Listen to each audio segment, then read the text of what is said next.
वृंदावनेश्वरी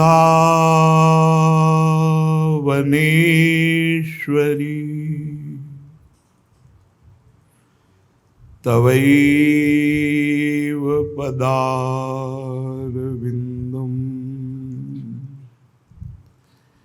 प्रेमामृतैकमकरन् रसौघपूर्णम्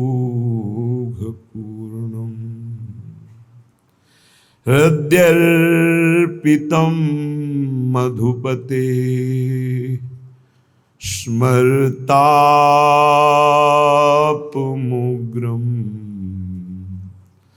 निर्वापयत् परमशीतलमाश्रयामि परमशीतलमाश्रयामि।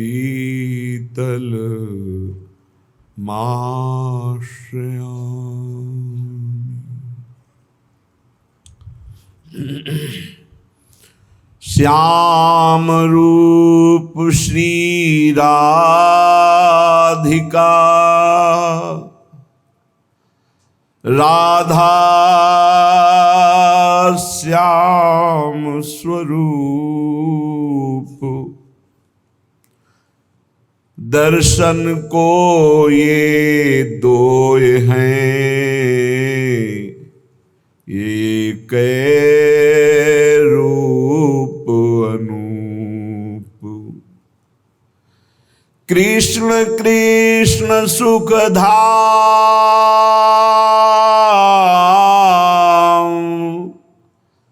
राधा राधा रटी रही सुंदर श्यामा श्याम प्रेमी प्रेम स्वरूप दो।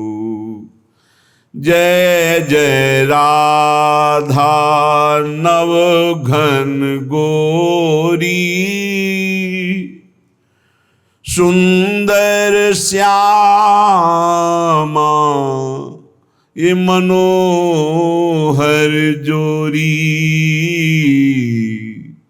मनोहर जोरी। जय जय राधा अति सुकुमारी मनमोहन जय सुखद दुलारी। जय राधा जय सब सुख सारा जय नट नागर परम उदारा। श्यामा प्यारी रहे सी निकुंजे। जय जय कृष्ण परम सुख पुंजे।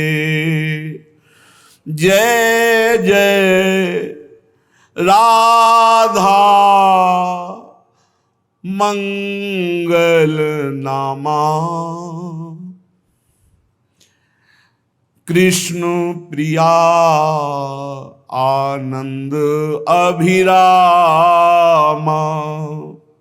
जय जय राधा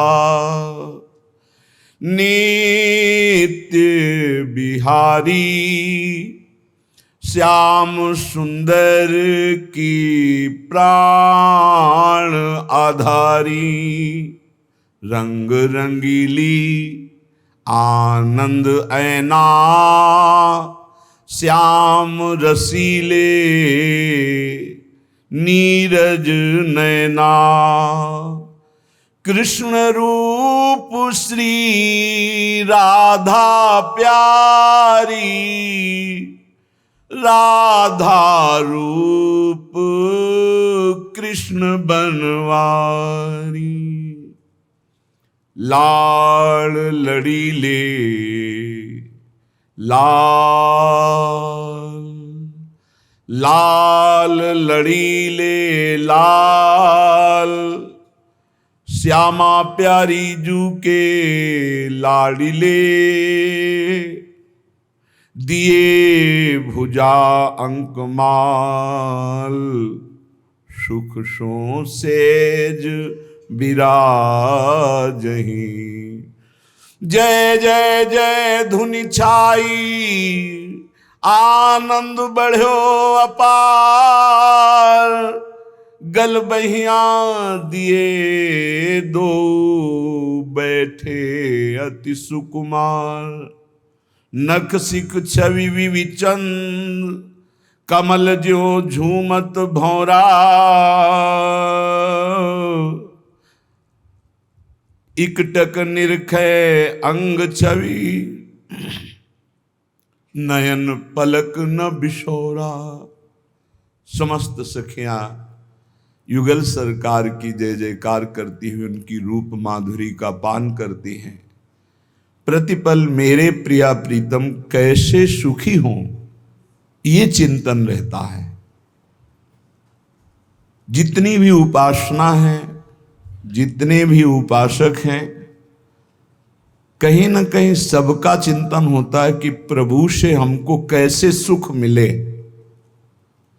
यहां तक कि मोक्ष अभिलाषा भी, पर सहचरी भाव में ऐसी चरम सीमा की निष्कामता है कि मोक्ष सुख का भी त्याग और प्रभु से किंचन मात्र कोई सुख लेने की इच्छा नहीं, प्रभु को सुख देने का चाहो। श्री प्यारी जू प्यारे जू को हम कैसे सुख पहुंचा पावें, जहां ना जीवत्व है और ना ईशत्व है।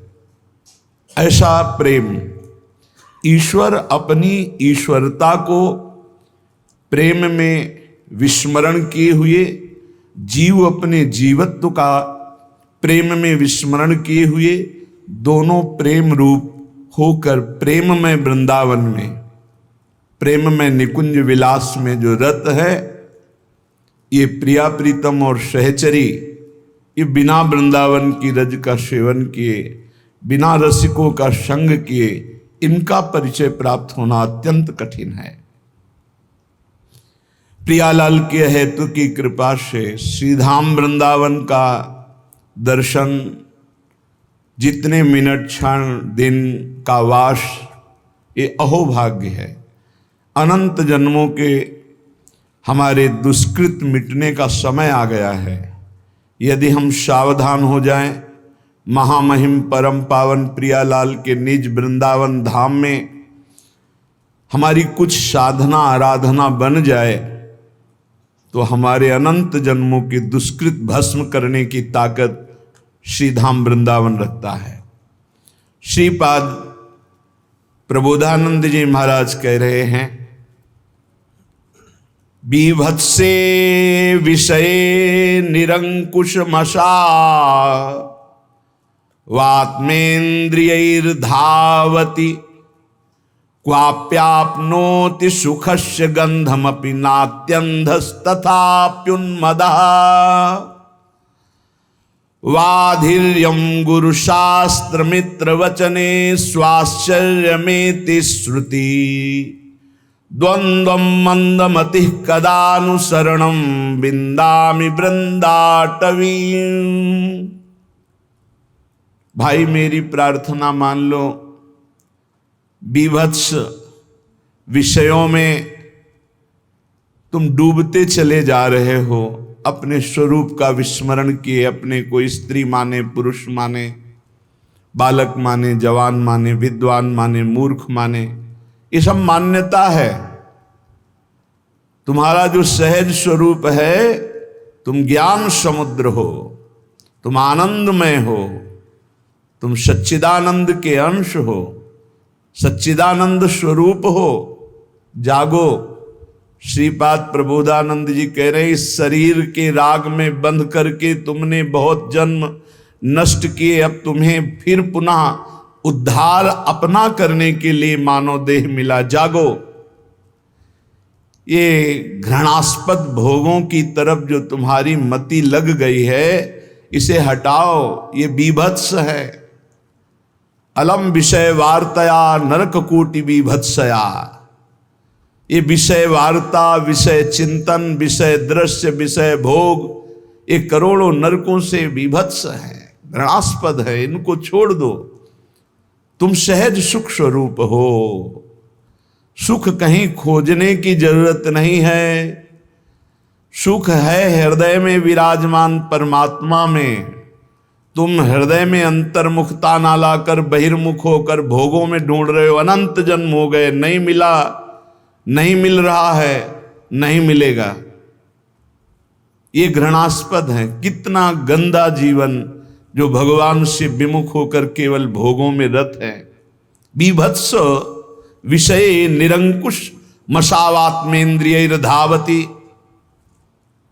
क्वाप्यायति सुखस्य गंधमापि नात्यंधस तथाप्युन्मदः। जहां सुख ढूंढ रहे हो वहां सुख की गंध भी नहीं है। तुम्हें भ्रम से लगता है। कैसा भ्रम? जैसे स्वप्न में आपने देखा कि आप राजा हो गए, बड़ी सुंदर रानी, बड़े सुंदर राजमहल, बड़ी सुंदर सैया, बड़ा आपका शासन है, बहुत आप आनंद में हैं। लेकिन स्वप्न टूट गया, तब क्या देखा? जो तुम्हारी जागृत अवस्था में स्थिति थी वही है, स्वप्न में सब झूठा था। एक मन का विलास था। स्वप्न में सुख भी भोगा, दुख भी भोगा, लेकिन सब झूठा था। ठीक ऐसे ये जागृत में जो आप देख रहे हो, अज्ञान मोह के कारण, अविद्या के कारण आपको कुछ का कुछ दिखाई दे रहा है। सर्वत्र सच्चिदानंद ब्रह्म विराजमान है, वो नहीं दिखाई दे रहा। और ये झूठी माया, स्त्री पुरुष नानात्व तो ये भास रहा है। शायद समझ पाओ। यदि नाम जप कर रहे होगे तो ये बात समझ जाओगे। आपका हृदय खुद आपको अनुभव देने लगेगा कि ये झूठा है संसार। सत्य है तो भगवान सत्य है। जड़ चेतन जग जीव जत सकल राम मैं जान। एकमात्र जड़ चैतन्य में वही सच्चिदानंद प्रभु चिद चिद लक्षणम सर्वम राधा कृष्णमयम जगत। केवल राधा कृष्ण, केवल राम, केवल श्याम, केवल हरि, केवल वासुदेव, केवल शिव, केवल ब्रह्म। जो नाम दो उसी के सब नाम है, वही एक विराजमान है। श्रीपाद कह रहे इतने अंधे हो गए हो कि तुम गिरते हुए को भी नहीं देख पा रहे हो। पता चल रहा है कि अगला पतिंगा दीपक की लौ में जलकर मर रहा है, तड़प रहा है, फिर भी दूसरा जो स्वस्थ है वो भी आकर्षित होकर उसमें मरने और जलने के लिए जा रहा है। ठीक यही दशा हमारी है। देख रहे हो विषयों के भोग से कितना स्मृतिहीन, चिंता शोक भय से युक्त हो गया है। देख रहे हो विषयों के भोग की लालसा से जेल गया, नरक गया, अमुक दुख भोग रहा है, फिर भी हम उसी की तरफ जा रहे हैं। देख रहे हैं कि इतने दिन भोगते होने पर भी कोई सुख नहीं, फिर भी उसी की तरफ जा रहे। धिक्कार है बुद्धि को। श्रीपाद कह रहे वाधिर्यम गुरु शास्त्र मित्र वचने स्वाश्चर्य में श्रुति। आश्चर्य है कि गुरु के वाक्य को भी नहीं सुन रहा है, बहरा हो रहा है। वार्धिव्यम, बहरे हो रहे हो। गुरु वाक्यम, शास्त्र वाक्यम, मित्र वाक्यम, श्रुति वाक्यम। न वेद की बात सुन रहे हो, न पुराणों की बात सुन रहे हो, न संतों की बात सुन रहे हो, न गुरु की बात सुन रहे हो, न सच्चे मित्र की बात सुन रहे हो। बस वही मनमानी आचरण करते चले जा रहे हो, भोगों में फंसते चले जा रहे हो। द्वंद्वम मंदमति, फंस जाओगे द्वंद्व में। द्वंद्व कौन से हैं? शत्रु मित्र, मान अपमान, सुख दुख, लाभ हानि, जय पराजय, जन्म मृत्यु। इन द्वंद्वों में फंस जाओगे। ऐ मंदमती, बहरा मत बन। शास्त्र श्रुति सदगुरु की बात मान ले। भोगों में सुख नहीं है। जब धर्म पूर्वक भोगों को भोगा जाता है तो वैराग्य बढ़ता है, और अधर्म पूर्वक भोगों को भोगा जाता है तो वासना बढ़ती, राग बढ़ता है, काम बढ़ता है। नष्ट हो जाओगे। कहीं आज तक किसी को सुख नहीं मिला। जब मिला तो अंतर्मुखता में अपने हृदय में विराजमान सच्चिदानंद भगवान के चिंतन से मिला। इसलिए दुखैर घोरतमैर ध्रुवम परिव्रतम यस्यादि मध्यांतिमम योऽन्त्यन्तासु विनश्वरोति निरता यत्रापि विट्सूकराः वीणमूत्रादिमलं चरत्य विरलं द्वारैर्मुहुर्वीक्ष्यते तादृग्भोग महाय स्पृहं कुविषये मां त्राहि वृंदाटवी। मेरी बात अब तो सुन लो भाई। श्रीपाद प्रबोधानंद जी कहते हैं, वृंदावन आए हो, सत्संग सुन रहे हो, बड़ा सौभाग्य उदय हुआ। अब तो अपने दुर्भाग्य को मिटा दो। दुखैर घोर तमैर ध्रुवम परिव्रतम यस्यादिमध्यांतिमम। घोरतम दुख है इस संसार में। तुम्हें केवल पुण्य बल से सुख दिखाई दे रहा है। जहां तुम्हारे पुण्य नष्ट हुए कितना दुख है तुम्हें पता नहीं। आज पुण्य बल है इसलिए तुम्हें लग रहा है बड़ी मौज है, लेकिन कल आने वाला है पाप का फल दुख, बड़ा भयानक, जो विपत्ति संकट नाना प्रकार की दुर्दशाएं। फिर नहीं, बस चलता फिर तो अगर अभ्यास भजन का है तो उस दुख समुद्र को पार कर जाओगे, नहीं डूब जाओगे उसी में डूब जाओगे। इतना दृढ़ अभ्यास कर लो कि भारी से भारी दुख में भी राधा राधा राधा ये कभी नाम न छूटे। तो जैसे आप रस्सी का सहारा पकड़ लिए हो मजबूत, तो आप डूबने नहीं पाओगे, वो आपको पार कर देगी। ये दृढ़ नाम की डोर है, नाम की डोर पकड़ लो। ये भगवान के चरणों में आपको पहुंचा देगी संसार समुद्र से पार करके। नहीं, घोर दुखमय है, अभी आपको अनुभव में नहीं आ रहा। इसलिए एक्सीडेंट हुआ, कहीं का लोहा कहीं घुस गया, फंसा पड़ा है, कितने घंटों में तड़प तड़प के वो मर रहा है। तुम्हें क्या पता वो कितना कष्ट भोग रहा है, कैसे कैसे कष्ट हैं, कहां तक वर्णन करे। रोगों के भयानक कष्ट हैं, यंत्रणा नरक की, यंत्रणा जेल की, यंत्रणा इस शरीर के नाना प्रकार के कुविचारों की। बहुत दुख है। मलिन अंताकरण होने के कारण जो सुख समुद्र प्रभु उनसे विमुख होकर दुख की तरफ चल रहे हो। भाई दुखैर घोर, घोर दुख। देखो महापुरुष कह रहे घोर दुख, हमें अच्छा दिखाई दे रहा है, यही हमारी बुद्धि भ्रमित कर रही। हमको अभी अपनी बुद्धि की बात न मानकर गुरुजनों की बात माननी होगी। दुखैर घोर, घोर दुख, और उधर ही बढ़ रहे हैं हम, उधर ही बढ़ते चले जा रहे। ध्रुवम परिव्रतम, परम सत्य है, भोगोगे दुख अगर भगवान का भजन नहीं किया, भगवान की शरण में नहीं हुए। यस्यादि मध्यांतिमम, जिसमें प्रारंभ में दुख, मध्य में दुख, अंत में दुख। संसार का कोई भी भोग तृप्त तुम्हें नहीं कर सकता। अविनाशी के बच्चा हो, प्रकृति से तृप्त नहीं हो सकते, परमात्मा से ही तृप्ति का अनुभव होगा। योत्यंतासु विनश्वरोति निरता यत्रापि विट्सूकराः। ये जितना तुम देख रहे हो सबका विनाश होगा पक्का। इधर दीवाल है, इधर 50 जानवर हैं, हरी हरी घास खा रहे हैं, और दीवाल के पीछे गड़ासे में कटते चले जा रहे हैं। घास खाने वालों को ये पता नहीं कि हम भी नंबर में हैं।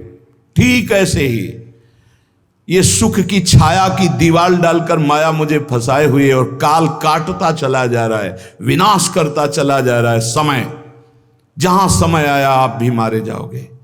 कमा लो, हरिनाम कमा लो, भगवान नाम कमा लो, परहित कमा लो, दूसरों को सुख पहुंचा लो, यही तुम्हारे काम आएगा। दूसरों से छीन झपट कर सुख लेना, मनमानी पापाचरण करना, भगवान का विस्मरण की हुई जीवन व्यतीत करना, काल आके नष्ट कर देगा। बहुत बढ़िया चांस खो दिया। ये जो मानव देह है बहुत बढ़िया चांस है, जो चाहो आप बन सकते हो। श्रीपाद कह रहे हैं जिन भोगों के लिए तुम लालायित हो रहे हो विट्सूकरा, ये उन सब नीच पशु पक्षियों को भी प्राप्त है। 20-20 बच्चे होते हैं सू करके। तुम्हें जितना बढ़िया मोटा गद्दा में सुख मिलता है उसको कीचड़ में मिलता है, चारों पैर फैला के आनंद से सोने में। तुम्हें जो रबड़ी रसगुल्ला खाने में सुख मिलता है उसको बिष्ठा में मिलता है। जैसे तुम्हें मैथुन धर्म में सुख मिलता है ऐसे उसको भी मिलता है, जैसे तुम्हें अपने बच्चों से प्यार उसको। अंतर क्या रह गया? अगर परमात्मा का भजन नहीं हुआ तो तिनते खर सूकर स्वान भले भले इसलिए कि अपने पाप कर्म को भोग कर ऊपर उठ रहे हैं, और तुम मानव देह प्राप्त करके भजन न करके पाप कर्म करके नीचे जा रहे हो। मानव देह प्राप्त करना बहुत दुर्लभ विषय है, दुर्लभ हो मानुषो देहो। इसलिए श्रीपाद कह रहे योत्यंत्यासु विनस्वरोति निरता, चाहे तुम पत्नी से प्रेम करो, पति से प्रेम करो, पुत्र से प्रेम करो, परिवार से प्रेम करो, जगत से प्रेम करो, कब कौन बिछुड़ जाए कोई भरोसा नहीं। क्यों? कह रहे अत्यंत्यासु विनश्वरो, आत्यंतिक बात है, आखिरी बात है, सब नष्ट होगा, यहां बैठा लो। इसी बात ने घर से भगाया था। यही बात पूर्व जन्म के किसी सुकृत भजन के प्रताप से बाल्यावस्था में दिमाग में छा गई। वो ऐसे छा गई कि किसी से कह नहीं सकते थे अपनी बात। कैसे तुम्हें बताए? एकांत में चले जाते हो रोते, एक अव्यक्त पीड़ा, कोई हमारा नहीं, सब कोई जाएगा, आखिरकार है कौन जो मेरा साथ देगा? मेरा है कौन? तो बार बार उत्तर आता भागो, इस संसार से भागो। एक भगवान हैं जिनको प्राप्त करने के बाद ये प्रश्न खत्म हो जाएगा, भागो। कोई ऐसा थोड़ी कि समस्या, कोई दुख, कोई घटना, 13 वर्ष की अवस्था में क्या समस्या, क्या घटना? उस समय तो माता पिता के द्वारा पोषित स्कूल का सेवन करने वाले विद्यार्थी, उस समय यही योत्यंतासु विनश्वरोति निरता, सब मरेंगे, सब नष्ट होगा, और सब मर गए। जिन जिन को अपना मान रहे थे सब खत्म। अगर प्रभु की शरण में ना हो तो यहां जिस जिस को अपना मान रहे हो सब छूट जाएगा। इस शरीर को अपना मान रहे हो वो भी छूट जाएगा। तो क्या करने आए हो? बोले सच्चिदानंद की प्राप्ति करने के लिए ये मानो साधन धाम मोक्ष कर द्वारा। यत्रापि विटसूकरा विणमूत्रादिमलम छरत्य विरणम द्वारैर्मुहुर्वीक्षते, वीक्षते, देख कहां आसक्त है? जहां से मूत्र निकलता है, जहां से शौच निकलती है।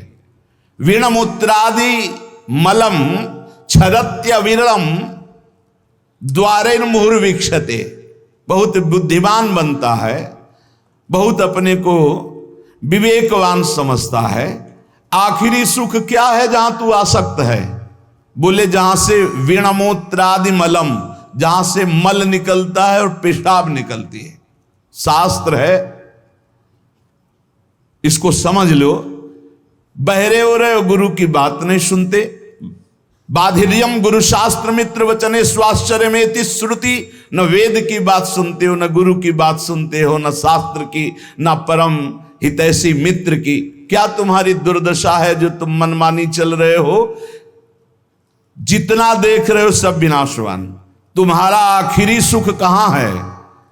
बोले विटसूकरा, ये जो लंपटता का सुख है, मैथुन का सुख है, ये तो सुअर कुत्ता गधा पशु पक्षी सब भोग रहे हैं, तुम मनुष्य हो। विचार करके देखो कौन सा आखिरी सुख तुम्हारे दिमाग में नाच रहा है? बोले वही मलमूत्र का द्वार। विणमूत्रादि मलम छरत्य विरम, जहां से निरंतर दुर्गंध गंदगी निकलती रहती है। द्वारैर्मुहुर्वीक्षते, क्या तू नहीं देख पा रहा है? तादृग भोग महास्पृहम, उन द्वारों को भोगने की स्पृहा लग रहा है मनुष्य देह में कि मैं भोग लूंगा तो अमृत पद को प्राप्त हो जाऊंगा, मैं तृप्त हो जाऊंगा। कुविषयों में माम त्राहे माम वृंदाटवी, हे मेरी मां वृंदावन वृंदाटवी, मुझे बचा लो, ऐसी कुबुद्धि से बचा लो। उपाय बता रहे हैं श्रीपाद। यदि ऐसी बुद्धि है तो भगवान को पुकारो, त्राहिमाम शरणागत प्रतिपाल, हे वृंदावन धाम, हे राधा नाम, हे किशोरी किशोरजू, हमारी बुद्धि को शुद्ध करो और हम धर्म पूर्वक विषयों का सेवन करते हुए आपकी आराधना करें। श्रीपाद कह रहे एक केवल सामर्थ्य है प्रेम में जो इन सब से बचा लेगी। वो प्रेम जब प्रियालाल के चरणों में होता है तो बिना प्रयास के घृणा पैदा हो जाती है संपूर्ण संसार के भोगों की। ब्रह्मादिक के भोग सब विषम लागत ताहि, नारायण ब्रज चंद की लगन लगी है जाए।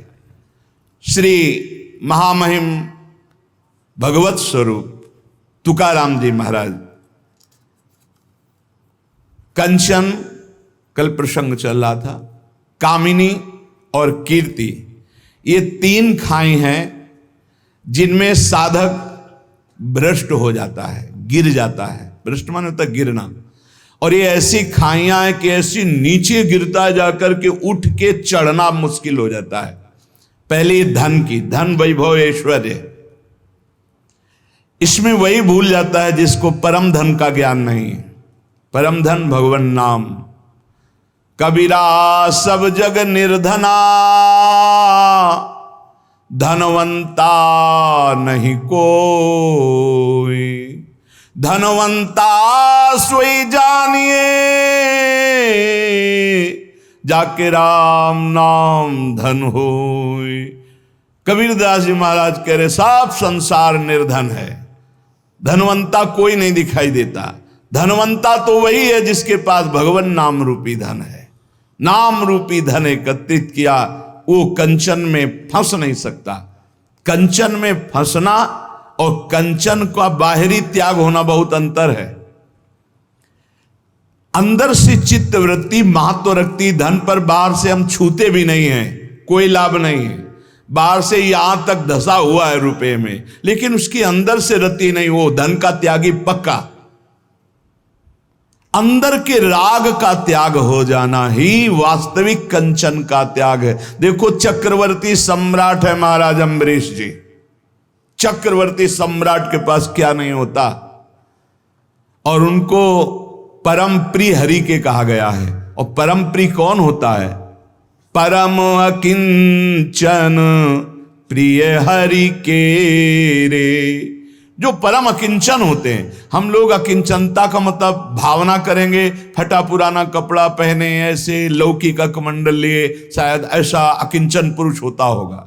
अकिंचन कहते हैं प्रभु के सिवा जिसके हृदय में कोई भी महत्व नहीं है। वो चक्रवर्ती सम्राट अम्बरीश जी भी हो सकते हैं, परम अकिंचन।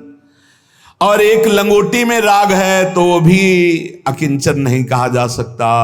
और चक्रवर्ती सम्राट है और कहीं राग नहीं, सावई मना कृष्ण पदारविंदयो, ये अम्बरीश जी के लिए आता है, गोपियों के लिए आता है। मुरारी पादार्पित चित्त वृत्ति, एक एक वृत्ति भगवान के चरणों में अर्पित, ये परम अकिंचन। भगवान नाम जापक, भगवत भजन करने वाला ही अकिंचन हो सकता है। धन का राग अंदर है और बाहर से बिल्कुल दिगंबर है, वो त्यागी नहीं माना जाएगा। बाहर से वो गले तक रुपए में धसा हुआ दिखाई दे रहा, अंदर से बिल्कुल राग नहीं, प्रभु से अनुराग है, वो परम त्यागी है। इसीलिए महाराज जनक जी की विदेह अवस्था को बड़े बड़े ज्ञानी जन हो जाते थे संशय में कि राजा हैं, रानी हैं, वैभव है, और श्री सुखदेव जी जैसे महापुरुष के गुरु पद में विराजमान विदेहराज जनक जी, क्या स्थिति!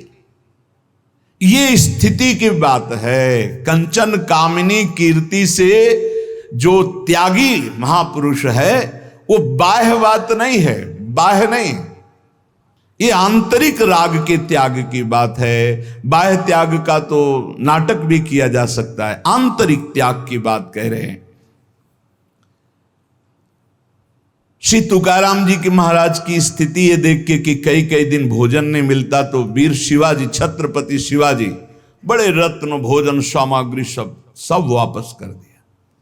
मैं विट्ठल के जिलाए जीता हूं, मैं किसी और के। जबकि महाभागवत श्री छत्रपति शिवाजी समर्थ स्वामी रामदास जी के शिष्य महाभागवत, और बराबर आया करते थे तुकाराम जी से सत्संग करने, कीर्तन सुनने, नहीं स्वीकार किया।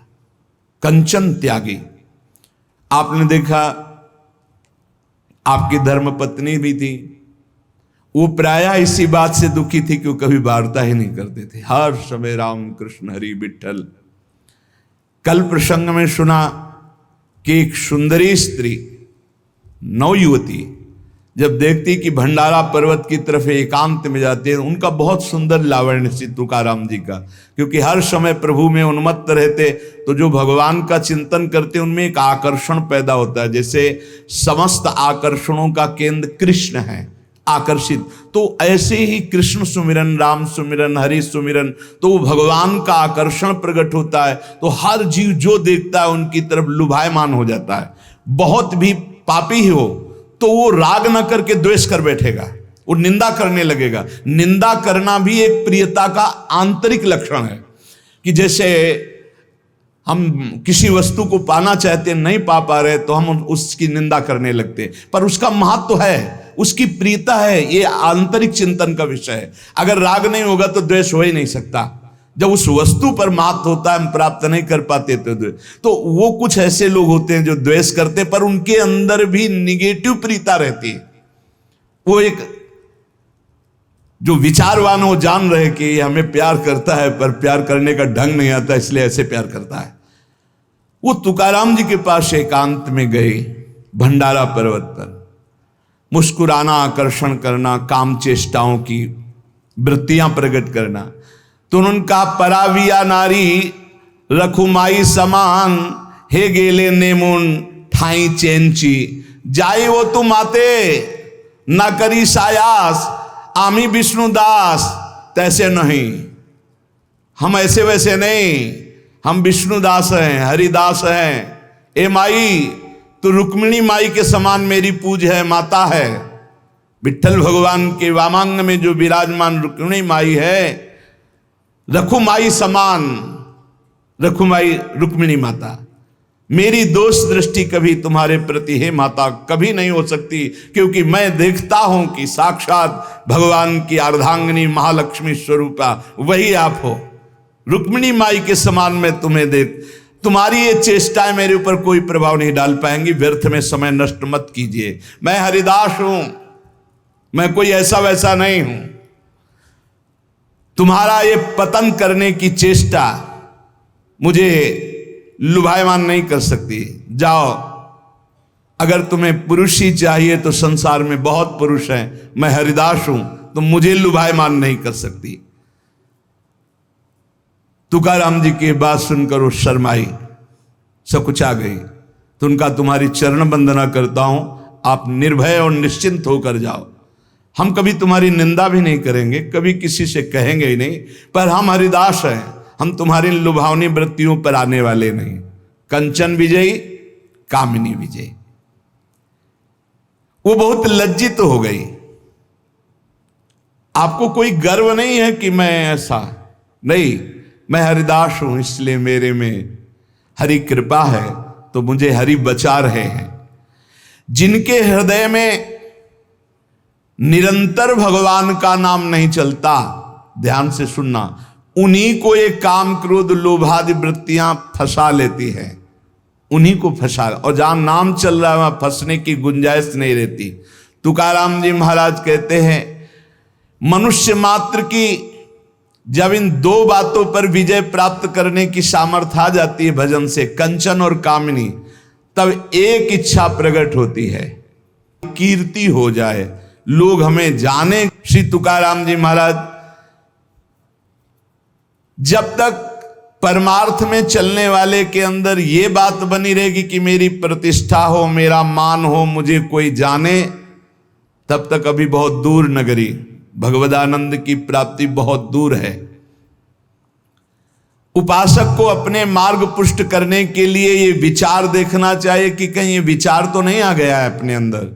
जैसे एक नशा में फंसा हुआ, दुराचार में फंसा हुआ, धन के लोभ में फंसा हुआ नष्ट हो जाता है, ऐसे मान में फंसा हुआ नष्ट हो जाता है, ठीक वैसे ही नष्ट हो जाता है।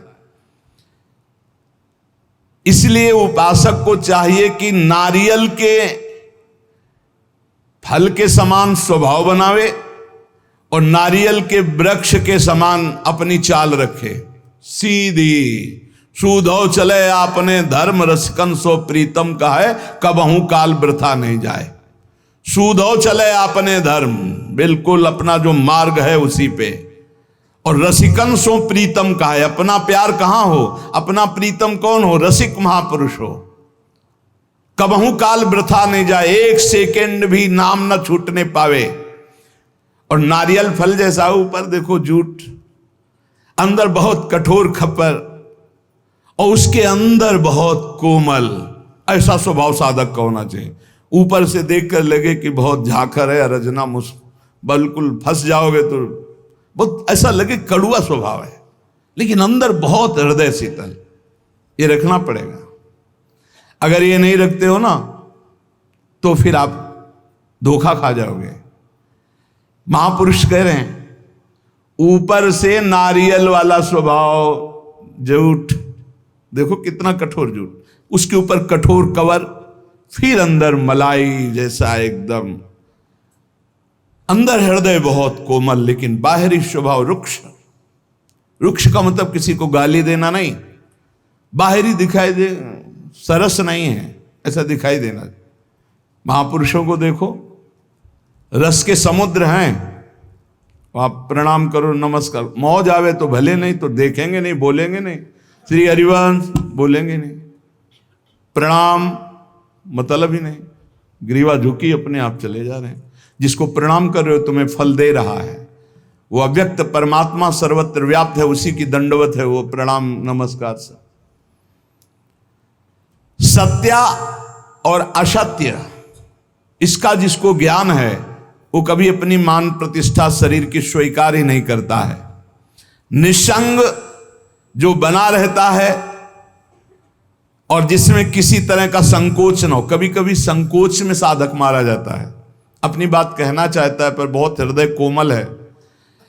ये हमारी प्रार्थना है कि ऐसे साधक, ऐसे संतों से बहुत संभल कर व्यवहार करना चाहिए, जिनका बड़ा संकोची स्वभाव, उससे हमारी हानि हो जाती है।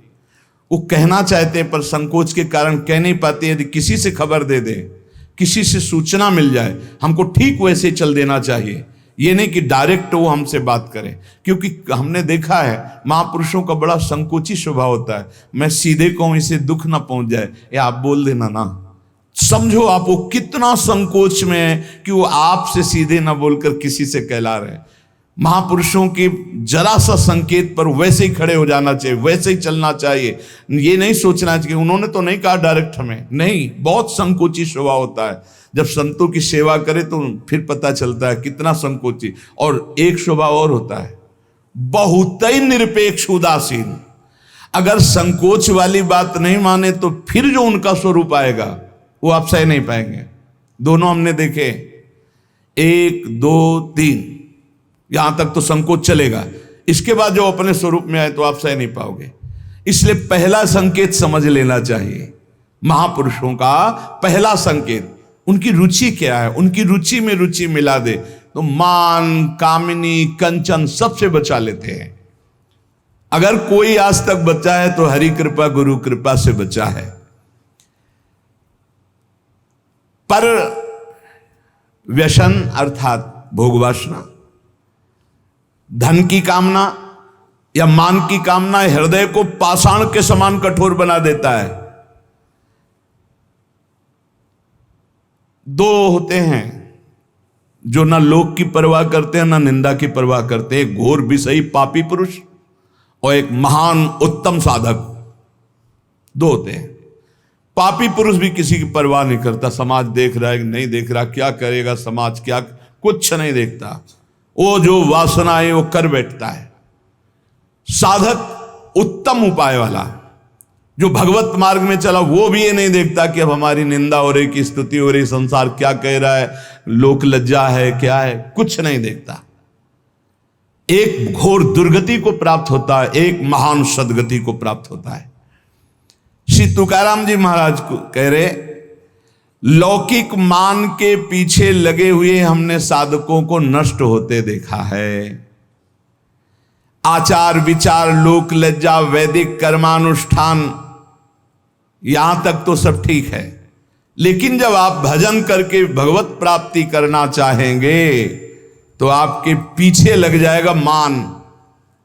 ये आखिरी खाई है जहां गिरा देता है साधक को। इसलिए 15वें अध्याय में सिद्ध महापुरुष परम पद में जो आरूढ़ महापुरुष उसका लक्षण जब वर्णन करते तो सबसे पहले निर्माण अमोहाजित संग दोषा। निर्माण, जब कीर्तन से भगवदानंद की प्राप्ति की बात महाप्रभु चैतन्य देव जी कह रहे हैं तो कह रहे सब ही मान प्रद आप अमानी, जो तुलसीदास जी कह रहे वहां अमानी ना मान देनो, बड़े बड़े महाप्रभु तुलसीदास जी सब ही मान प्रद आप अमानी। ठीक इसी को महाप्रभु चैतन्य देव अमानी ना मान देन कीर्तनी यह सदा हरि। अमानी रहकर दूसरों को मान देना, ये बहुत बड़ी साधक की अपनी साधना बचाने की कवच वृत्ति है। मान कभी स्वीकार न करे। तो क्या प्रणाम करने वाले को डांट दे? नहीं, वो प्रणाम कर रहा अपने भाव से, आप प्रणाम करो अपने भाव से। मेरे प्रभु शब में विराजमान नाथ आपकी जय हो, प्रभु आपकी जय हो। अंदर से बिल्कुल ये स्वीकार न करना कि मेरे को प्रणाम किया जा रहा है। ये अंदर की बात है, बाहर नाटक करने की जरूरत। कुछ साधक ना समझने के कारण दंडवत प्रणाम जो करता है उसको डांटने लगते हैं, झिड़कने लगते हैं। ऐसा नहीं करना चाहिए, ऐसा नहीं। उसकी श्रद्धा और साष्टांग दंडवत कर रहा है, लेकिन किसको? भगवत वेश को। ये वेश किसका है? प्रभु का है, गुरुदेव का दिया हुआ। ये दंडवत गुरुदेव को जा रहे, इष्ट को जा रहे। हम नमन करते हैं उनको, उनकी श्रद्धा को, उनके भाव को नमन करते हैं। पर प्रणाम मुझे हो रहा है, नमस्कार मुझे हो रहा है, यह स्वीकार नहीं करना चाहिए। ये इष्ट और गुरुदेव को हो रहा है। कभी कभी मान के लिए त्याग बहुत जोर का उदय होता है।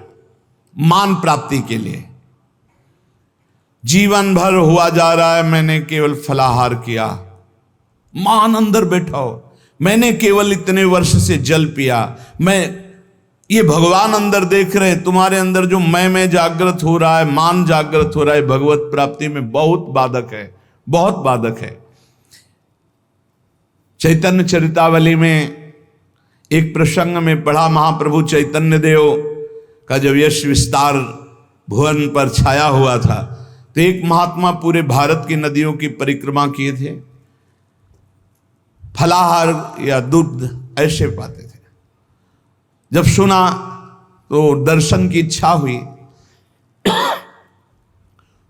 उनके मन में एक मान जागृत था कि मैं जब जाऊंगा तो कीर्तन रोककर महाप्रभु मुझे गले से लगाएंगे। फल या दुग्ध का आहार करता हूं, भारत की पवित्र नदियों में भ्रमण करता हूं, कहीं किसी गांव नगर में शयन नहीं करता। बड़े अच्छे महात्मा थे, पर मान जागृत था। महाप्रभु तो प्रेम के साक्षात वपु। अब वो किसी भी भाव से सही आ तो रहा है महाप्रभु के दर्शन के लिए, तो उसका मंगल होना चाहिए। उन्होंने विचार किया था जाते ही कीर्तन बंद हो जाएगा, महाप्रभु मेरा आदर करेंगे। ऐसा ही हुआ, जाते ही कीर्तन बंद हो गया, लेकिन आदर के लिए नहीं, अनादर के लिए।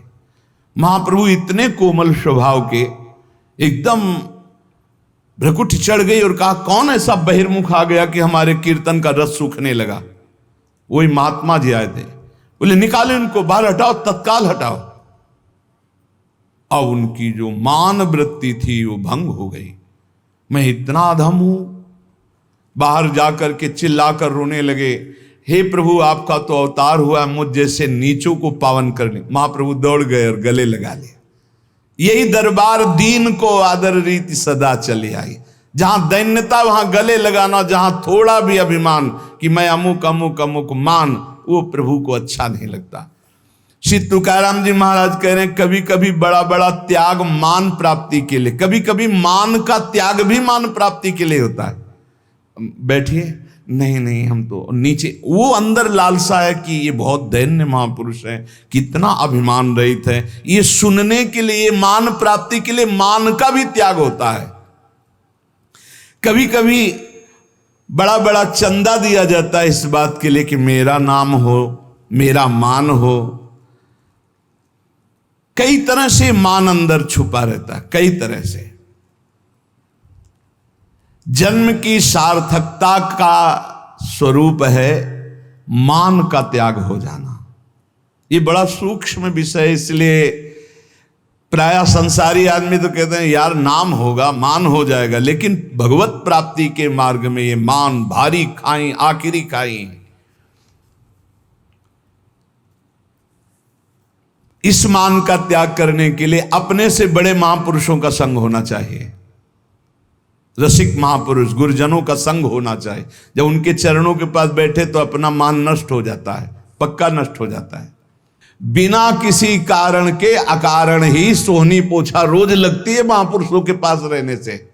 इसलिए तिनकी संगति रहत जाति कुल मद सब नंसही।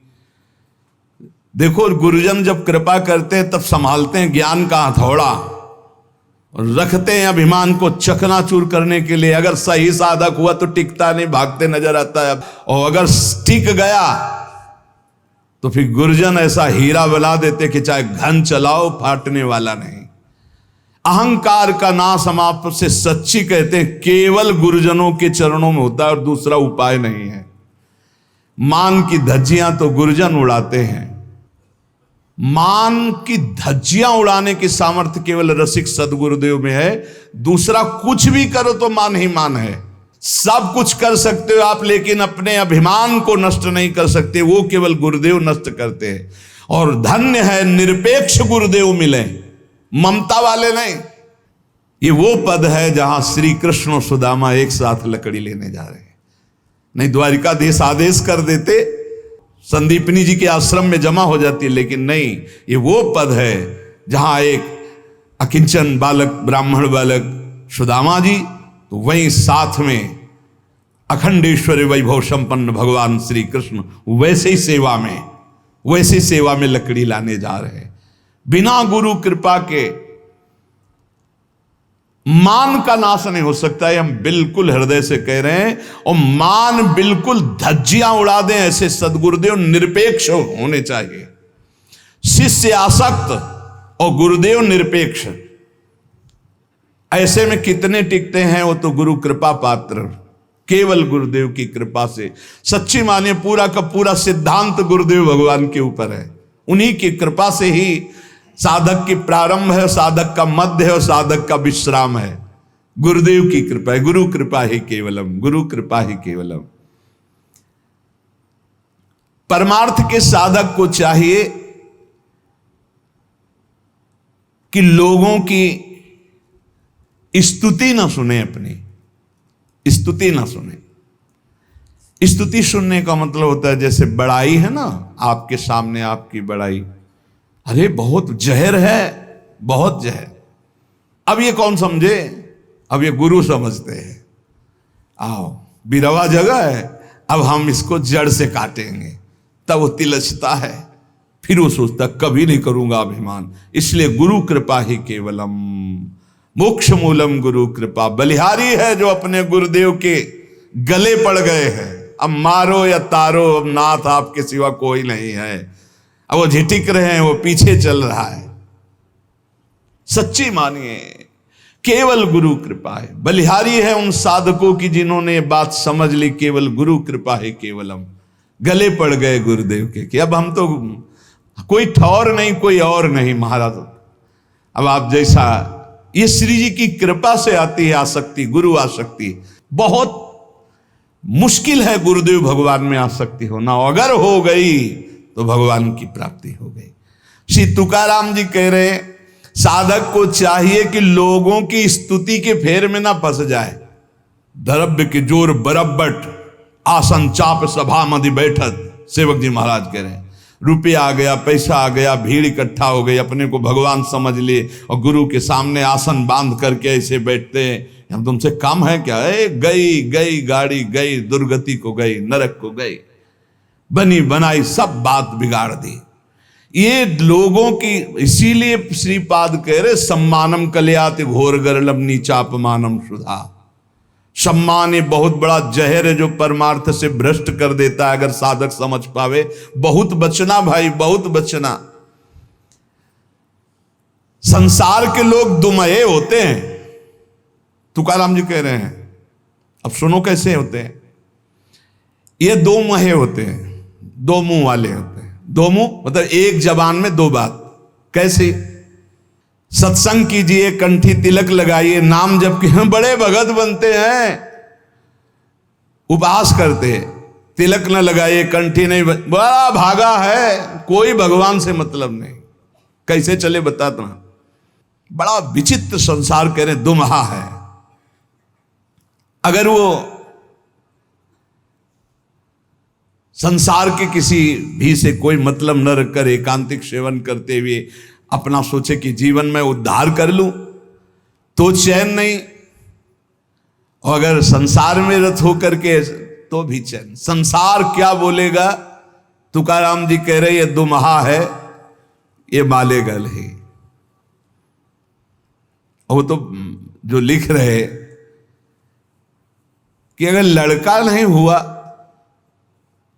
तो उसको कैसे कैसे शब्द सुनने पड़ते, अगर 2-4 बाल गोपाल हो गए तो कैसे कैसे शब्द सुनने पड़ते। तुकाराम जी जैसे मृदंग दोनों तरफ से बजता, ऐसे संसारी दोनों तरफ से दुम ही बात करते हैं। इसलिए हमारी प्रार्थना है कि साधक संसार की बात न सुने। अगर हरि मार्ग में, भजन मार्ग में आगे बढ़ना है तो इनकी बातें ना सुनो। ये 2 मिनट भगवान कहेंगे, तुम्हें अवतार कहेंगे, तुम्हें सरकार कहेंगे, और 2 मिनट बाद सरकार के ऐसी जगह खड़े कर देंगे जहां से तुम भगवान का मार्ग पुनः कभी नहीं प्राप्त कर सकते। बहुत भ्रम पैदा हो जाएगा। ऐसे पुरुषों का संग न करो जो संसारिक परिवार के मोह और राग में आसक्त होकर भोगों को सुख मान रहे हैं। ऐसे लोगों का संग नहीं करना चाहिए, नहीं बहुत बड़ी हानि हो जाती है। ये हमने देखा है, विचरण के समय हमने इस बात को देखा है। कई ऐसे साधक बहुत सावधान, मतलब परिवार आसक्त मोही पुरुषों का संग साधक के लिए जहर है। जिस संसार के राग को छोड़ करके तुम भगवान के मार्ग में आगे बढ़ना चाहते हो, चाहे गृहस्थ हो चाहे विरक्त हो, बहुत संभल करके सत्संग करो, बहुत संभल करके संग करो। यह ध्यान रखना है कि एक धागा भी यहां से नहीं जाएगा तुम्हारे साथ, कुछ भी साथ नहीं जाएगा। तुकाराम जी कह रहे हैं धन, परिवार, नाना प्रकार की भोग सामग्री, मान, प्रतिष्ठा, इससे जब मन हटता है तब वो सच्चा आनंद प्राप्त होता है। ये 2-4 माला जपे बोले अभी आनंद नहीं प्राप्त हो रहा। धन की आकांक्षा, कामिनी की आकांक्षा, मान की आकांक्षा, इनका जब नाश हो जाता है भजन बल से, तब भगवदानंद की स्फूर्ति होती है। पर ये कुतर्की जन फिर भी उसका पिंड नहीं छोड़ते। कंचन कामिनी कीर्ति पर विजय प्राप्त किए हुए महापुरुष को भी कुतर्की जन उस समय भी उसका पिंड नहीं छोड़ते। तुकाराम जी कह रहे हैं भगवान को प्रसन्न करने के लिए हर समय कीर्तन में, हर समय नाम जप में, हर समय अपने कर्तव्य में। पर ये तर्क कुतर्की लोग अपने आप उनके पास आते हैं, कुतर्क करके शंका उठाते हैं और भारी भजन में विघ्न पैदा करते हैं, भारी भजन में विघ्न पैदा करते हैं। कुतर्की लोग तर्क वितर्क करके कोणांच्या आधारे करो मीम विचार, कोण देइल धीर माध्या जीवा। प्रभु कैसे भजन करूं, शांति से भजन करना चाहता हूं, ये करने नहीं दे रहे। ये कुतर्की लोग कोण्याच्या आधारे करो माम विचार, हे हरि कैसे, किसके आधार पर विचार करूं, किसके आधार पर विचार करूं, मेरे को कौन धीरज दे। मैं आपके गुण गाता हूं प्रभु, मैं कोई ये नहीं किसी से कहता कि मैं शास्त्री हूं, मैं आचार्य हूं। तुकाराम जी महाराज के शब्द है, मैं आपको जैसा आपने ज्ञान दिया वैसा गुण गाता हूं, लेकिन ये लोग मुझे तंग कर रहे हैं। तुकाराम जी कह रहे मेरी बुद्धि में ये आकर के विचलित करने वाली बात करते हैं। वो कह रहे हैं ये लोग मुझे तंग करते आकर के, विठ्ठल कहां जाऊं, किसके आधार पर, कोण्याचा आधारे, तुम ही आधार हो। कलयुगीम बहुकुशल हे जन, छलतील गुण तुझे गाता, मजहा संदेह झाला दोही सवा, भजन करूं देवा किंवा नको। तुकाराम जी महाराज कह रहे हैं ये कलयुगी लोग सही ढंग से भजन करने नहीं देते, आपकी चर्चा करे तो सतावेंगे जरूर उसे। नारायण अब इन लोगों से हटाओ। ऊब के कह रहे हैं, मैं तर्क से ऊब गया हूं ये संसारी होके। मैं किसी के घर में भीख मांगने नहीं जाता, मैं किसी को जबरदस्ती उपदेश नहीं देता, लेकिन ये जबरदस्ती मुझे कष्ट क्यों देते हैं। मैं न किसी का कुछ खाता हूं न किसी का कुछ लगता हूं, मैं सिर्फ पांडुरंगा तुम्हारा हूं, तुम्हारे भरोसे पे। फिर भी ये लोग हमें कष्ट क्यों देते? तुकाराम जी कह रहे ये नाना प्रकार के शुष्क तर्क विवाद करने वाले अहंकारी लोग भजन का विरोध करते हैं। अरे कैसा कैसा कष्ट। एक जगह तुकाराम जी महाराज कीर्तन में मस्त, तो एक कीर्तन में आया करते थे, उनके मित्र नास्तिक थे। उनसे कहा एक बार आप तुकाराम जी के कीर्तन में चलिए, और अगर आपको भगवदानंद ना आवे तो फिर आप जैसे भगवान की निंदा करते रहते हो, हम आपको कभी नहीं रोकेंगे, आप हमारे दोस्त हो, एक बार चलो। जो ही गए तो तुकाराम जी की वो झांकी देखकर आंखों से अश्रु प्रवाह और नूपुरों की ध्वनि, राम कृष्ण हरि राम कृष्ण, वो तो लौट गया चरणों में।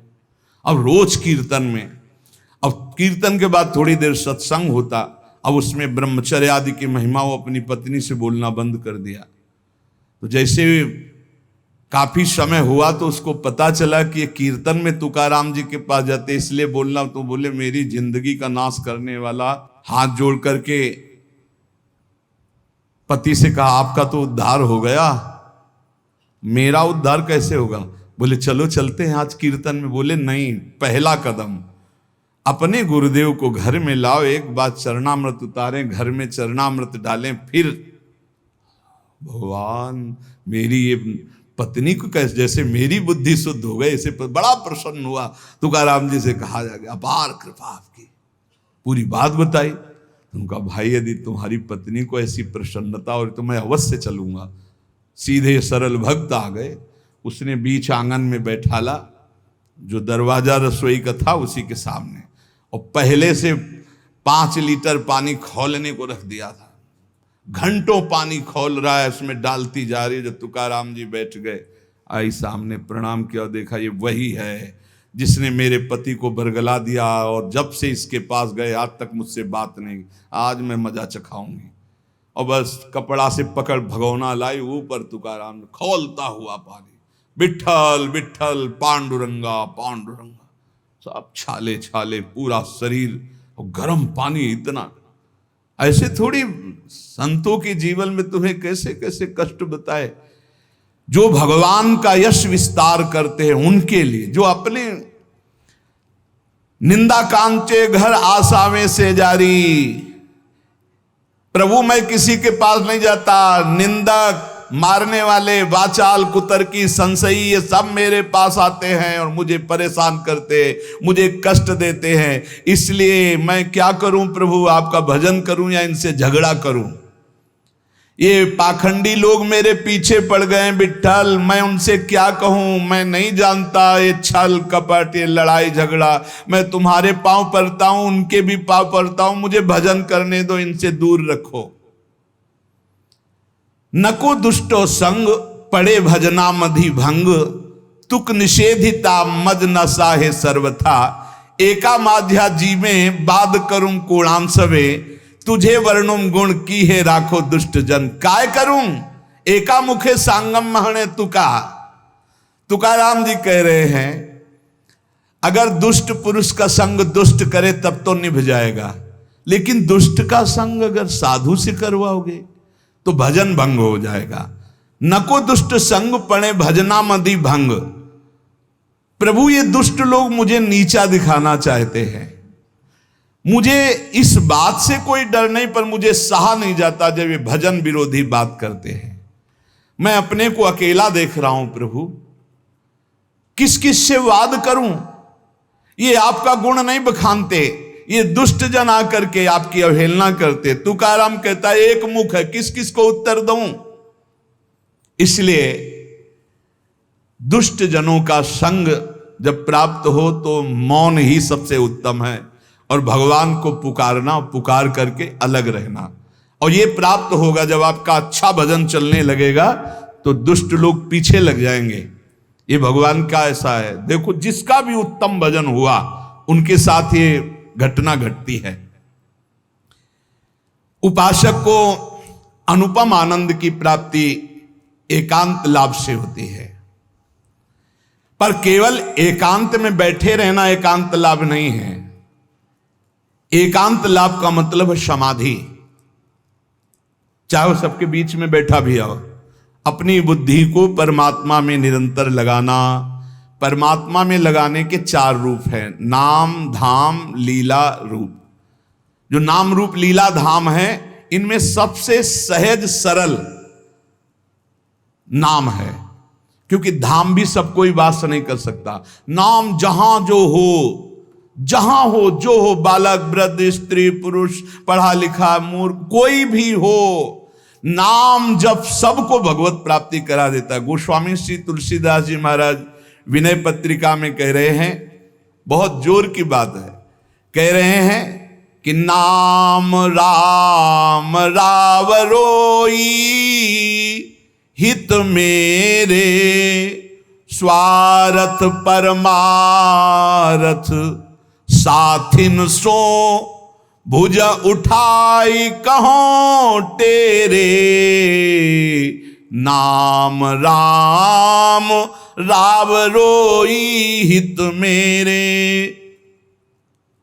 मैं हाथ उठा के कहता हूं, जो स्वार्थ के मार्ग में चलने वाले हैं या परमार्थ के मार्ग में चलने वाले हैं, या आप जितने भी मुझे अपना मानते हैं संगी साथी, मैं सबसे हाथ उठा के पुकार करके घोषणा करता हूं कि त्रिभुवन में केवल एक परम कल्याण करने वाला भगवान का नाम है। मेरी बात मान लो।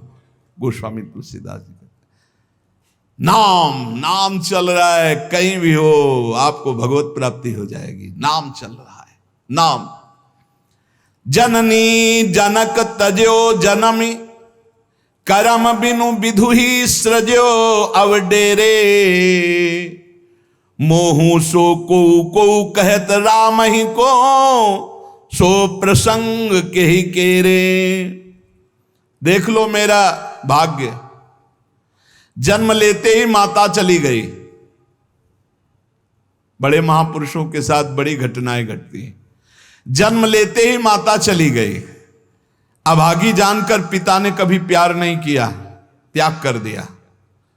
जिस पुत्र के प्रकट होती मेरी अर्धांगिनी चली गई, मैं ऐसे पुत्र का मुंह भी नहीं देखना चाहता। तो माता ने तो शरीर त्याग के चली गई, पिता ने मुझे त्याग कर दिया। ब्रह्मा ने मुझे कुछ अभागा ही रचा है। गोस्वामी तुलसीदास जी कहते हैं, बड़ा बेढप मेरे भाग्य की रचना करी। जिसके दरवाजे में खड़े हो जाते टुकड़ा नहीं देता, भगा देता। जिस दासी ने पालन पोषण किया, कुछ दिन बाद वो भी पधार गई। सबको ये भ्रम हो गया कि तुलसीदास जी महाराज के लिए कि बड़ा भागा बालक है, जिसके दरवाजे पे खड़ा होगा कोई घटना घट जाएगी, कोई भोजन नहीं देता। बोले ब्रह्मा ने कुछ भाग्य ही ऐसा रचा था। अब जो मुझे समझ में आया कि मेरा जो भाग्य बदला वो राम नाम से, राम राम राम। पकड़ो बात को, पकड़ो। अब तो कोई कोई कहता है कि तुलसी राम का है। अब अभाग्य मिट गया। बड़े बड़े बादशाह ताज उतार कर रखते हैं। जानते हो ये सब क्यों हो रहा है? क्योंकि हमने राम नाम का आश्रय ले लिया। अब खूब राम राम राम राम जपता हूं, उसका परिणाम हुआ कि सब कोई सम्मान देता है, सब ताज उतार के रख रहे हैं, प्रणाम नमस्कार, दुनिया वाह वाह। क्यों? क्योंकि राम राम जपता हूं, राम का हूं, इसलिए। बात समझो। अगर पकड़ पाओ, कह रहे हाथ उठा के कह रहा हूं, जन्म से अभागा कहा गया, मां पधार गई, पिता त्याग दिया। संसार के लोग कहते अभागा है, लेकिन राम नाम का प्रताप ऐसा उदय हुआ। मोहू से को कहत राम ही को सो प्रसंग कह के रे। उसी नाम के बल से लोग अब कहने लगे तुलसी तो राम का है। फिर ओ ललाट बिनु नाम उदर लगी, दुखो दुखित मोहि हेरे। आहा, जब मैं राम नाम का आश्रय नहीं लिए था, तब पेट भरने के लिए द्वार द्वार पर ललचाकर भूख से व्याकुल होकर खड़ा होता। उस समय मेरी दशा मुझे याद है कि अगर दुख देखे तो दुखी हो जाए, ऐसी मेरी दशा थी। बालक अवस्था, भूख से व्याकुल, दूसरे के दरवाजे पे खड़ा और धक्का मार के लोग भगा देते, अभागी है। फिर ओ ललाट बिनु नाम उदर लगी, दुखो दुखित मोहि हे रे। अब बोले नाम प्रसाद लहत रसाल फल, अब हो बबूर बहेरे। नाम राम राव रोई हित मेरे। जब नाम जब शुरू हुआ तो नाम की कृपा से क्या हुआ कि बबूल और बहेड़े के जो वृक्ष थे अब उनमें आम लग गया। मान लो मेरा जीवन बबूल का पेड़ था, बहेड़े का पेड़ अपवित्र माना जाता, लेकिन उसमें आम लग सकता है, लेकिन लग गया क्योंकि मेरा जीवन ऐसा था। आज परमानंद की बाढ़ आ रही। बोले वे किसके बल से? बोले राम राम राम, नाम के बल से आई। नाम प्रसाद लहत रसाल फल, रसाल माने आम का फल, अब हो बबूर बहेरे।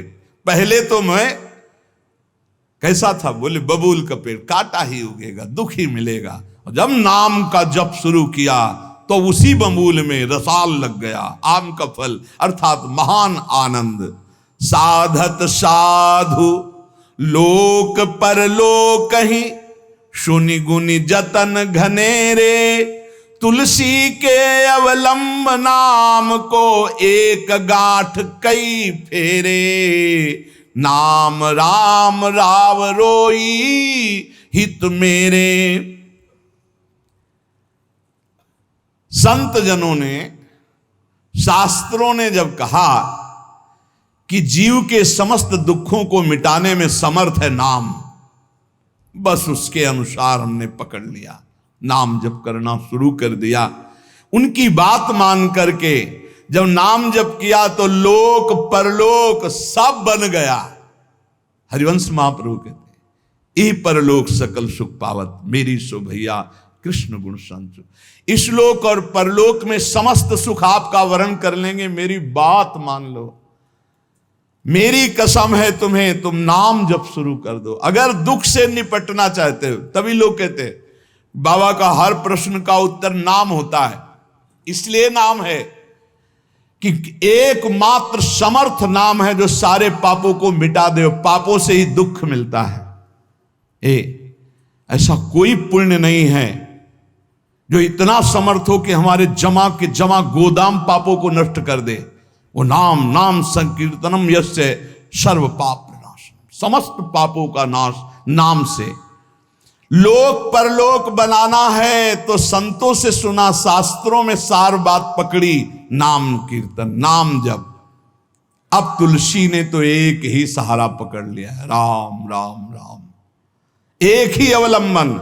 जैसे गांठ तो एक ही होती है, लपेटा उसमें 100 मार दिए जाए, ऐसे ही साफ शास्त्र है, मेन बात है, पॉइंट की बात है, नाम जप। यज्ञानाम जप यज्ञोष्मी, जितना नाम जप कर लोगे उतने ही सुखी हो जाओगे। बात को पकड़ लो।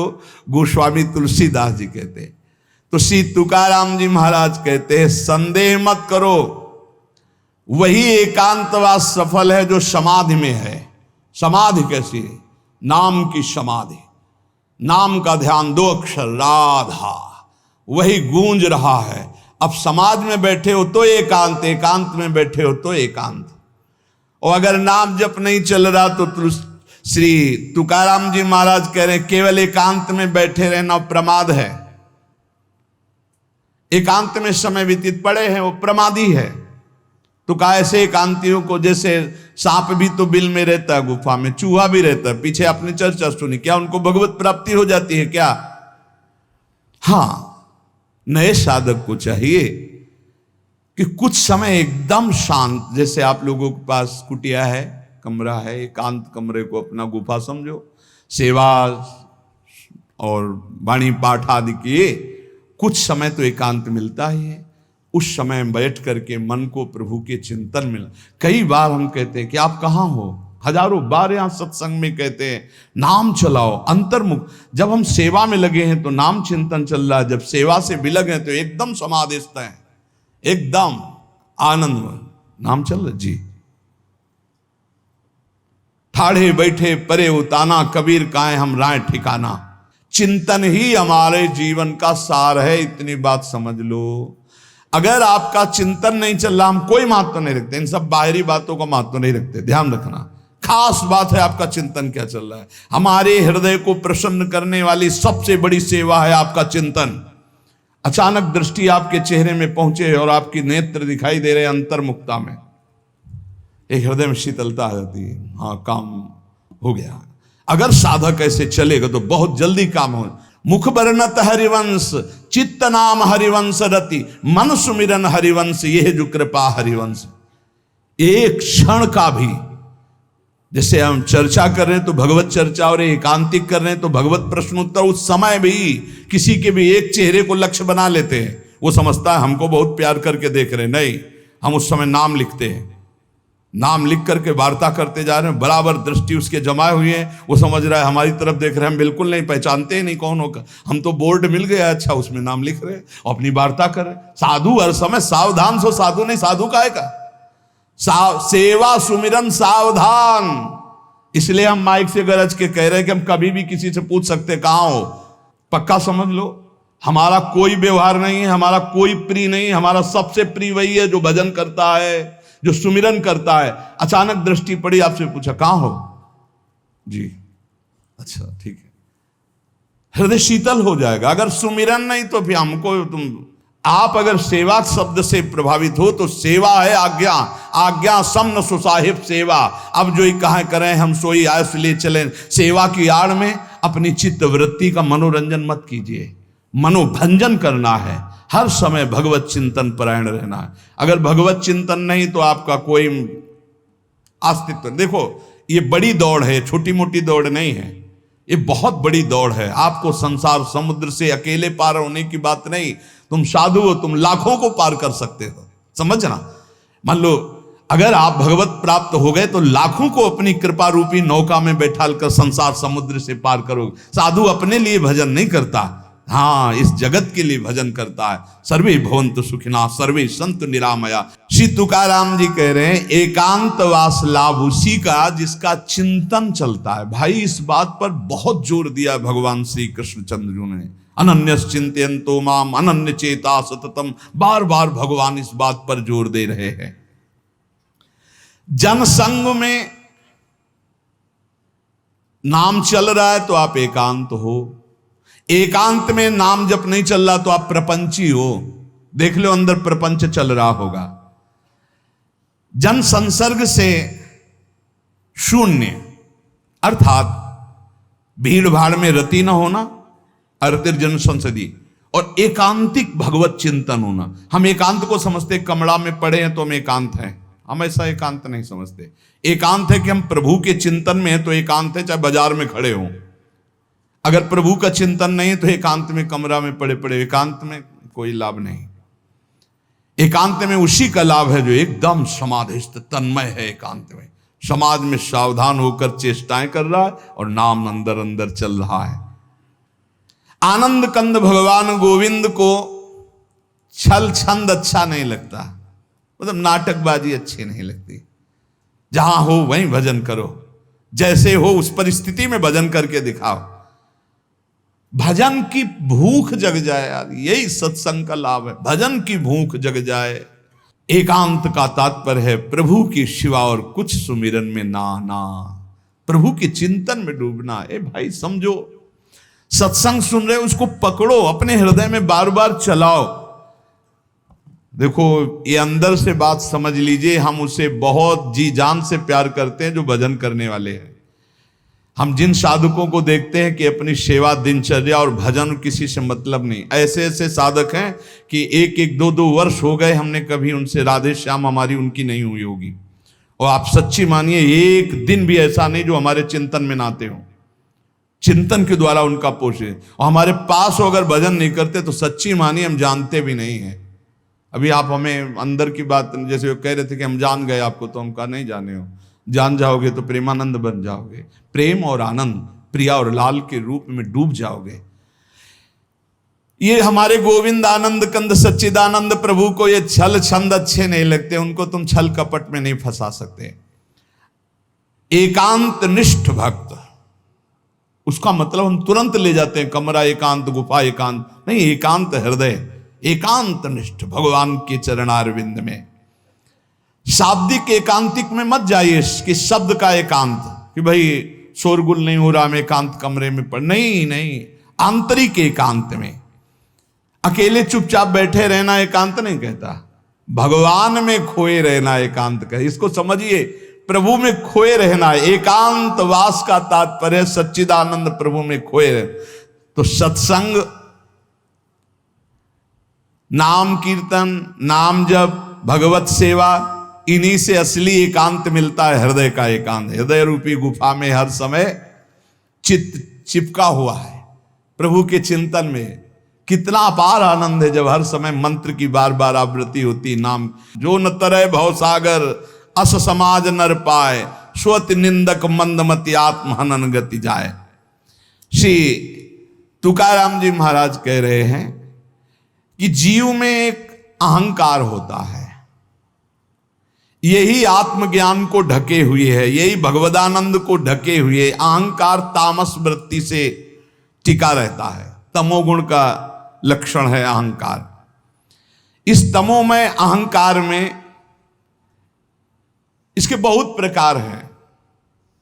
मैं स्त्री हूं, मैं पुरुष हूं, मैं विद्वान हूं, मैं धनवान हूं, मैं कुलवान, बहुत तरह के अहंकार हैं। सब अहंकार के भेद ही हैं। ये मैं देह हूं, ये मुख्य अहंकार बनता है जाकर, मैं देह। इस मलिन अहंकार से उज्जवल अहंकार ढक गया कि मैं ब्रह्म हूं, ये ढक गया। देह मैं हूं कहने के साथ ही लाखों चिंगारियां अहंकार की प्रकट हो गई। मैं रूपवान हूं, मैं धनवान हूं, मैं विद्यावान हूं, मैं गुणवान हूं, मैं कीर्तिवान हूं, मैं त्यागी हूं, अहंकार।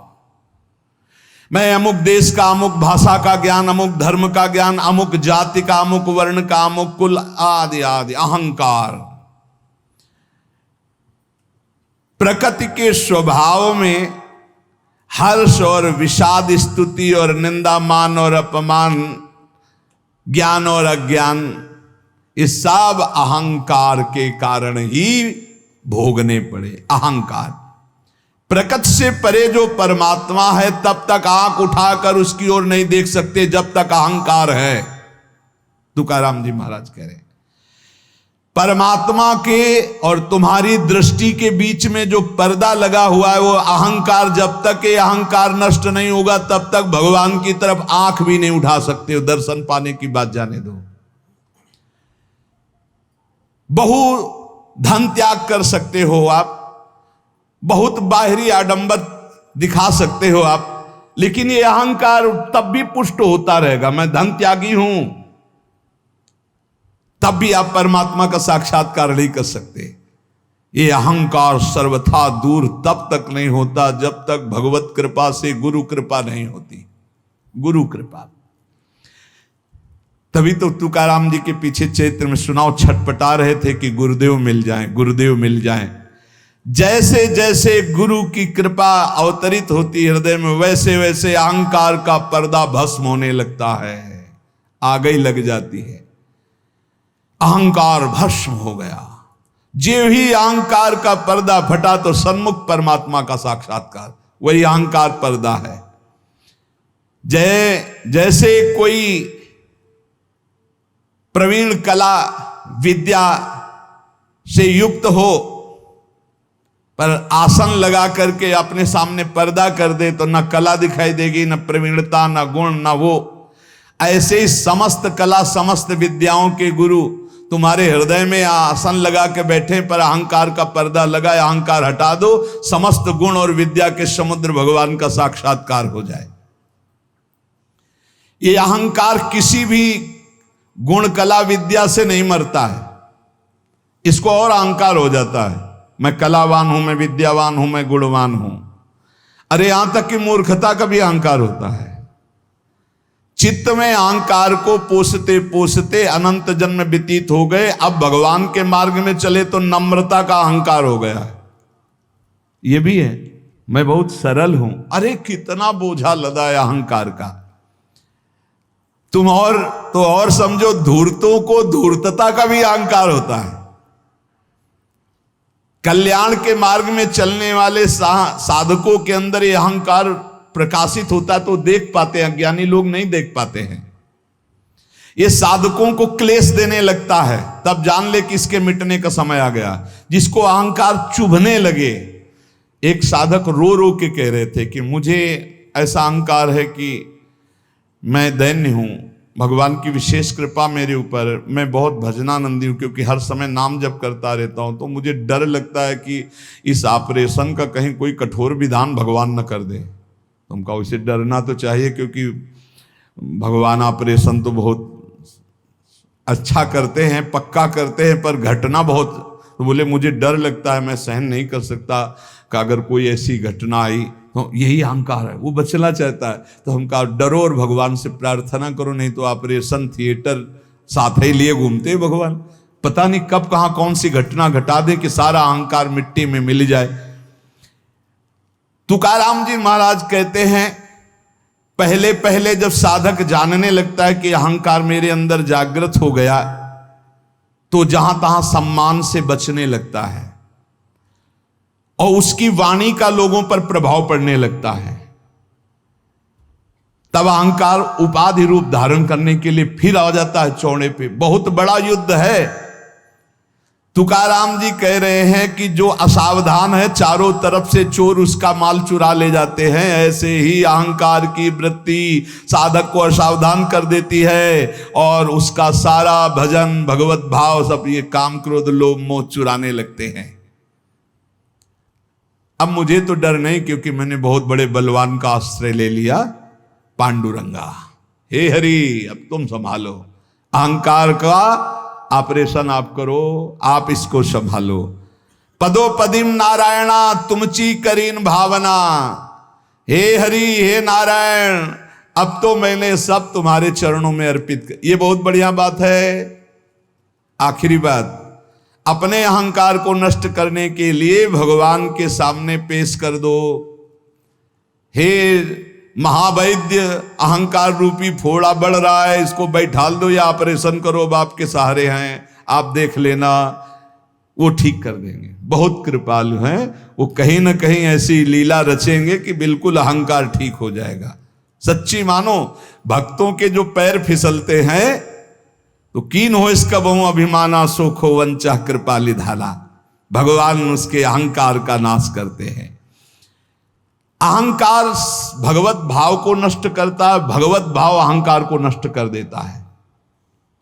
बात समझना, जब अहंकार भजन करते हुए बढ़ता है तो भगवत भाव नहीं आने देता है, और जब गुरु कृपा से भगवत भाव बढ़ता है तो इस अहंकार की धज्जियां उड़ा देता है। इसलिए हम भगवदानंद की प्राप्ति के लिए कंचन, कामिनी, कीर्ति, तीनों खाइयों से बचने का प्रयास भगवान के नाम बल से करें।